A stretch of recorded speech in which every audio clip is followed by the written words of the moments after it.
함께 보실 말씀은 열왕기상 9장입니다. 구약성경 528쪽입니다. 열왕기상 9장 1절로 9절까지 말씀입니다.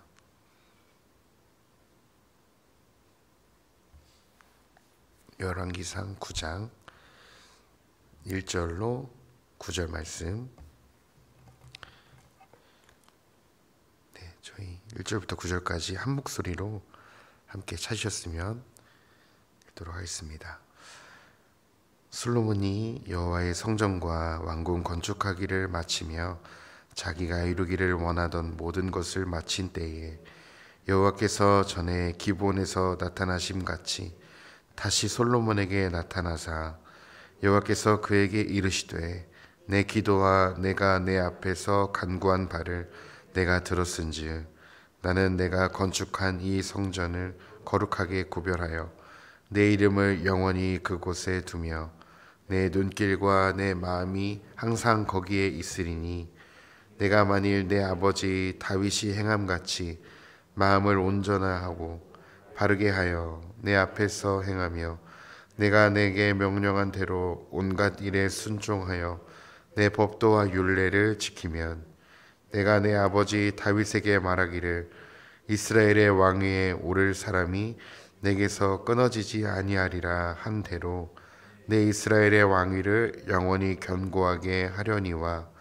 만일 너희나 너희의 자손이 아주 돌아서서 나를 따르지 아니하며 내가 너희 앞에 둔 나의 계명과 법도를 지키지 아니하고 가서 다른 신을 섬겨 그것을 경배하면 내가 이스라엘을 내가 그들에게 준 땅에서 끊어버릴 것이요 내 이름을 위하여 내가 거룩하게 구별한 이 성전이라도 내 앞에서 던져버리니 이스라엘은 모든 민족 가운데에서 속담거리와 이야기거리가 될 것이며 이 성전이 높을지라도 지나가는 자마다 놀라며 비웃어 이르되 여호와께서 무슨 까닭으로 이 성전에 이같이 행하셨는고 하면 대답하기를 그들이 그들의 조상들을 애굽 땅에서 인도하여 내신 그들의 하나님 여호와를 버리고 다른 신을 따라가서 그를 경배하여 섬김으로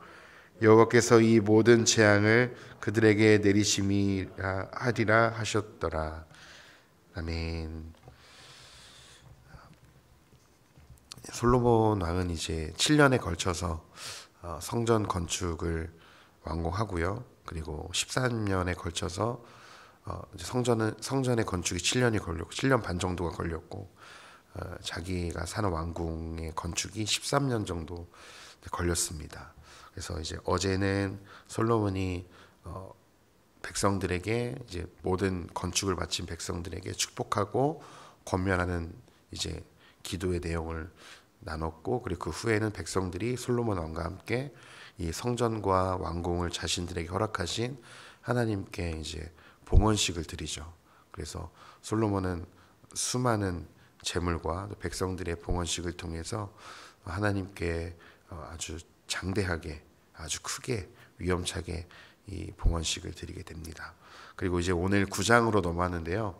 오늘 1절에 솔로몬이 여호와의 성전과 왕궁 건축하기를 마치며 자기가 이루기를 원하던 모든 것을 마친 때, 그러니까 지금 8장에서 9장으로 저희는 단숨에 넘어왔지만 지금 이 1절을 통해서 약 한 13년이 지난 후에 이제 하나님께서 응답을 하십니다. 이제 물론 역대하 말씀처럼 하나님이 솔로몬의 기도를 들으시고 이제 바로 불로 영광으로 임하셨지만 자세하게 하나님께서 자신의 뜻을 계시하신 것은 13년 후예요. 즉 지금 솔로몬이 이 말씀을 하나님의 축복과 심판의 말씀을 받을 때는 솔로몬이 지금 왕으로 등극한 지 약 24년 정도가 흐른 상태입니다. 그러니까 지금 오늘 9장 말씀은 솔로몬이 어느 정도 왕이 돼서 나라가 안정을 찾고 이제 꽤 솔로몬의 통치가 꽤 이루어졌을 때 하나님의 말씀이 솔로몬에게 나타나게 된 것입니다. 그래서 그 배경으로 이렇게 말씀을 보시면 좀 더 이렇게 말씀이 잘 이해되실 것 같습니다.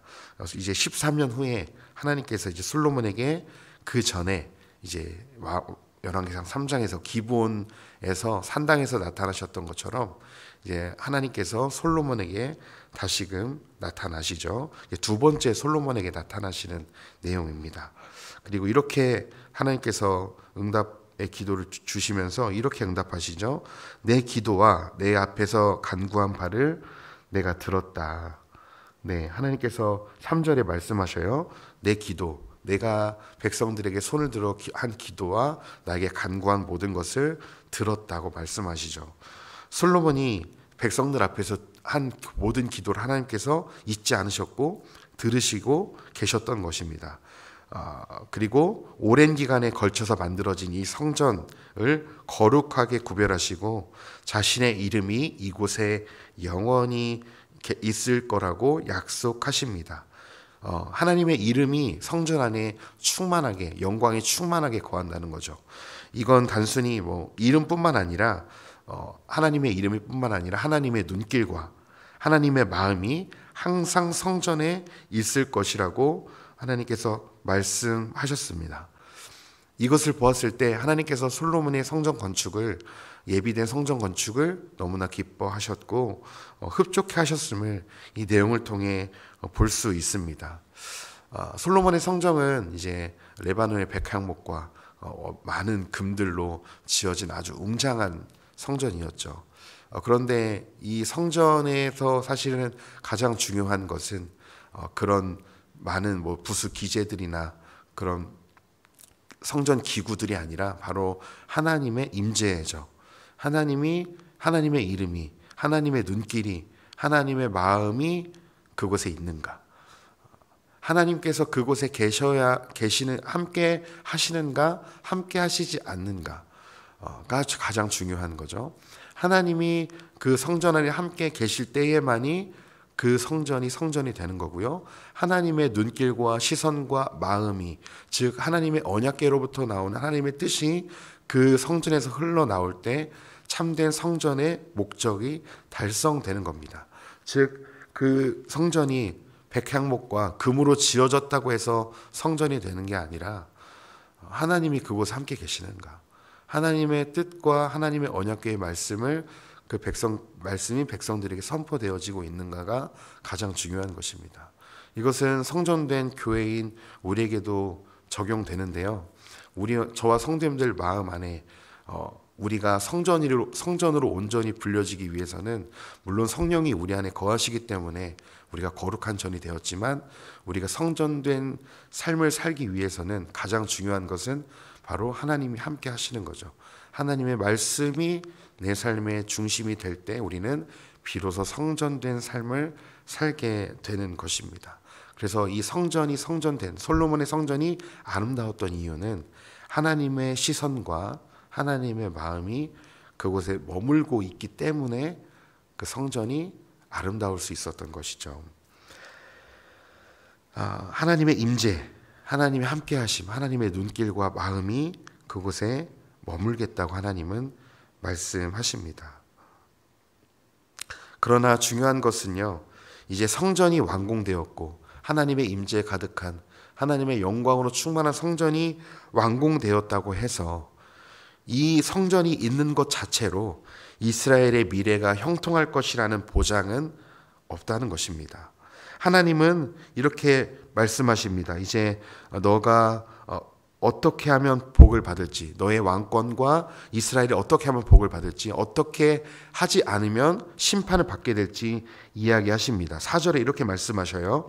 내가 내게 명령한 대로 내 법도와 율례를 지키면 다윗에게 이미 말한 것처럼 이스라엘의 왕위에 오를 사람이 내게서 끊어지지 아니하리라 말씀하십니다. 즉 이스라엘 나라가 평탄하고 솔로몬의 왕조가 형통하기 위해서는 하나님의 법도와 이미 모세를 통해서 주신 율례를 좇아서 하나님의 뜻대로 살아갈 때만이 너희의 왕권이 존속되게 될 거라는 것입니다. 즉 왕권이 끊어지지 않으려면 이 왕권의 영광이 계속해서 가려면 너가 정치적으로 경제적으로 정치를 잘 행하기 전에 내가 이미 준 말씀대로 살아갈 때 내가 너를 왕으로 세운 것은 단순히 이 나라를 잘 먹고 잘 살기 위해서, 정치적으로 경제적으로 안정되기 위해서가 아니라 하나님께서 왕을 세우신 것은 그 왕이 어떻게 하나님을 섬겨야 되는지를 모델로서 보여주어야 하는 것이죠. 이 왕이 하나님을 어떻게 섬기는지를 보여주고 모델이 될 때, 때로는 넘어지고 연약해서 쓰러지겠지만 그럼에도 다시금 하나님의 말씀을 붙들고 이 왕이 살아낼 때, 이 왕은 자신의 소명을 다하게 되는 거죠. 그냥 그 자리에서 많은 백성들의 조공을 받고 높임을 받고 그러라고 왕이 있는 게 아니라, 하나님은 왕을 주신 것은 이 말씀대로 너가 먼저 살아내라고, 그래서 너희 아버지처럼 그렇게 살아내라고. 물론 다윗도 넘어졌지만 다윗은 끊임없이 하나님 말씀대로 살려고 몸부림쳤던 사람이거든요. 그래서 너가 아버지 다윗의 길로 행하고 다윗처럼 행한다면 네 왕권은, 네 왕조는 결코 쇠퇴하지 않을 것이다. 내 말씀대로 살으라고 하나님께서 권면하시는 것입니다. 너가 이렇게 말씀대로 살면 이러한 축복을 얻게 될 것이다 말씀하셔요. 이 말씀은 사실은 3장에서도 나왔던 내용이거든요. 너가 이렇게 하면 부귀영화를 주겠다. 그런데 오늘 9장에서는 조금 다른 내용이 나옵니다. 심판의 내용이 나와요. 만약 너가 내 말씀대로, 백성들이 내 말씀대로, 내 말 뜻대로 살지 않으면 어떻게 될 건지 하나님께서 이제 심판의 내용을 이제 처음으로 말씀하십니다. 그 내용이 6절과 7절에 있는데요. 이 6절과 7절을 이렇게 간추리면 이렇게 말씀하십니다. 만일 너희가 나를 따르지 않고 너희 앞에 둔 나의 계명과 법도를 지키지 아니하고 다른 신을 섬기면 이스라엘을 내가 그들에게 준 땅에서 끊어버릴 것이다. 하나님은 이 두려운 말씀을 선포하십니다. 내 백성에서 끊어지리라. 이 끊어지다, 끊어버리다라는 단어의 의미는요, 어떤 의미가 담겨 있냐면 파괴하다, 소멸시키다, 조각내다라는 의미가 담겨 있습니다. 즉 하나님의 말씀을 무시하고 지금 너희가 태평을 누리고 삶이 안식을 누리고 평안하다고 해서 하나님을 무시해버리고 다른 신을 섬기면 이스라엘 모든 백성들을 파괴시켜버리고 조각내실 거라는 말씀이에요. 엄중한 심판의 메시지죠. 뿐만 아니라 7절 하반절은 이렇게 말씀하십니다. 또 이렇게 덧붙이셔요. 내가 거룩하게 구별한 이 성전이라도 내 앞에서 던져버릴 것이다. 아무리 거룩하게 웅장하게 하나님의 임재로, 와, 하나님의 임재가 가득하고 하나님 우리와 함께 하시는구나, 하나님이 우리를 버리시지 않는구나라는 것을 느껴지는 성전이 있다 할지라도 내 말대로 살지 않으면 이 성전을 파괴시켜버릴 거라고 말씀하시는 거죠. 저희가 아는 대로 안타깝게도 북이스라엘과 남유다로 후에 갈라지게 되고 예루살렘이 아름다웠던 솔로몬의 성전은 파괴되게 됩니다. 하나님 아닌 다른 신들을 섬기면서, 하나님과 이방 신들을 우상을 겸하여 섬기면서 그 아름다웠던 솔로몬의 성전이 바벨론에 의해서 파괴되어 버리죠. 이 성전이 그들에게 신앙을 존속시킬 수 있는 유일한 보장이 되지 못했습니다. 이 성전이 성전되기 위해서는 하나님의 말씀대로 살아가야 했던 것이죠. 오늘 말씀을 저와 성도님들에게 조금 비춰보고 적용해보고자 합니다. 우리가 아무리 이 교회 안에서 멋진 교회를, 예배당을 건축하고 그곳에서 열심히 뜨겁게 예배드리고 많은 재물을 드리고 봉사하는 것도 중요합니다. 그것도 우리가 하나님께 은혜에 대한 반응이죠. 성전을 아름답게, 예배당을 아름답게 건축해서 많은 오케스트라와 또 탁월한 찬양단과 또 멋진 설교가를 통해서 그리고 우리가 아름답게 예배를 올려드릴 수 있습니다. 그러나 우리가 이렇게 열심히 교회에서 신앙생활 할지라도 세상에서, 우리를 궁극적으로 부르신 세상에서 하나님과 상관없이 이중적인 삶을 살아가고 있다면 하나님께서 우리의 삶을 결코 기뻐하지 않으실 것입니다. 하나님 우리에게 진짜 받고 싶으신 것은 우리가 드리는 예물, 우리가 드리는 예배에서 그치는 것이 아니라 삶에서 넘어질지라도 하나님 말씀으로 살아내기 위해 몸부림치는 그 현장을 보고 싶어 하는 거죠. 하나님의 말씀대로 살기 위해서 애쓰는 우리의 애씀을 하나님은 우리에게 보고 싶어 하시는 것입니다. 우리를 부르신 가정과 일터에서 하나님의 말씀대로 살기를 하나님은 간절히 원하시는 거죠. 그래서 하나님께서 저와 성도님들에게 궁극적으로 바라시는 것은 예배당의 문을 열고 나가서 가정과 일터에서 하나님의 말씀대로 살아가는 그 삶입니다. 내가 성도가 얼마나 큰 교회, 대형 교회 다니고 유명한 목회자 밑에서 신앙생활 하는지가 우리의 신앙을 지켜줄 수 있는 것이 아닙니다. 목사가 지켜줄 수 있는 게 아니에요. 목사는 도구일 뿐이지 성도님들의 신앙을 교역자가 다 지켜줄 수 없습니다. 말씀을 오늘도 내가 가까이 하여서 묵상하고 그 말씀을 마음에 새길 뿐만 아니라 한 구절의 말씀이라도 살아내려는 그 몸부림치는 삶만이 우리를 형통하게 하는 것입니다. 우리가 그렇게 말씀을 붙들려 살기 위해서는 무엇이 필요하냐면 우리에게 믿음이 필요합니다. 이 말씀이 오늘도 나를 살리고 나를 하나님이 기뻐하시는 삶을 살게 하신다는 그 믿음, 말씀을 향한 믿음으로 충만할 때 우리는 말씀이 이끄시는 대로 순종하는 삶을 살 수 있습니다. 그 믿음이 우리에게 필요한 것이죠. 그렇다면 그 믿음은 어떻게 얻을까요? 네, 로마서 10장의 말씀에 나온 것처럼 믿음은 들음에서 나는데 그 들음은 그리스도의 말씀으로 말미암는다고 말씀하셨습니다. 즉 우리에게 믿음이 필요한데 그 믿음은 그리스도, 예수 그리스도의 말씀을 묵상함으로 우리에게 믿음이 생기게 되는 거죠. 그래서 우리가 더 성숙되어지고 하나님 말씀 앞에 하나님의 뜻대로 살기 위해서 오늘도 우리가 이 기도의 자리에 나왔고 오늘도 우리는 바쁘고 어렵지만 말씀을 묵상하는 자리에 나아가야만 합니다. 우리의 일상이 바쁘더라도 하나님께 내 자신을 돌아보는 말씀을 묵상하는 시간을 가져야만 하는 것이죠.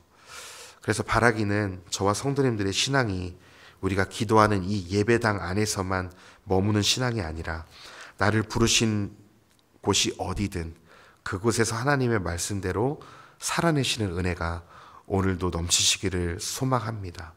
하나님을 믿고 사랑한다는 증거는 말씀 순종으로 나타나게 되어 있습니다. 그래서 오늘도 말씀대로 살아내기 위해 우리에게 말씀을 향한 믿음이 필요하고 주님이 우리의 연약한 인생을 붙들어 주셔야만 합니다. 그래서 이 새벽에 오늘도 내 삶이 하나님의 말씀대로 순종하며 살게 해달라고 기도로 간구하시는 복된 새벽이 되셨으면 좋겠습니다. 그래서 오늘도 부르짖는 이 새벽 시간을 통해서 하나님께서 하늘로부터 오늘도 세상에서 나를 부르신 곳에서 말씀대로 살아갈 힘과 능력을 충만히 부어주시는 귀한 기도 시간이 되기를 간절히 소망합니다. 기도하겠습니다. 하나님, 오늘 이 말씀을 통해서 우리에게 조금은 두렵지만 이 말씀을 하나님의 뜻을 깨닫게 하시니 감사합니다. 하나님의 말씀대로 살게 되면 너희가 복을 누리고 형통할 것이지만 하나님의 말씀 무시하고 세상을 섬기며 교회에서는 열심히 생활하지만 세상에서는 하나님과 상관없이 사는 삶에게 어떤 결과가 나타나는지를 오늘 말씀을 통해 하나님께서 말씀하여 주시니 감사합니다. 하나님, 바라기는 저와 성도님들의 신앙이 이 예배당 안에서 머무는 신앙이 아니라 우리를 부르신 삶의 자리에서 세상에서도 그 하나님을 섬기는 자처럼 말씀대로 살아갈 수 있는 은혜를 부어주시고 우리에게 믿음을 더하여 주시옵소서. 특별히 우리의 삶이 말씀과 성령으로 충만하여져서 오늘도 하나님이 기뻐하시는 죄의 유혹을 물리치고 하나님께서 기뻐하시는 의와 거룩함을 선택하며 살아갈 수 있도록 주님 우리에게 믿음을 더하여 주시고 성령과 말씀으로 충만하게 하여 주시옵소서. 주님, 특별히 이 한국교회가 주의 말씀 앞으로 돌아가기를 소망합니다. 각자의 성도가 하나님의 말씀 앞에 서서 자신을 돌아보고 한국교회가 먼저 회개하며 하나님의 말씀과 하나님의 뜻대로 다시금 회복되며 돌아갈 수 있도록 주께서 선하게 인도하여 주시옵소서. 감사드리고 존귀하신 예수님의 이름으로 기도했습니다. 아멘.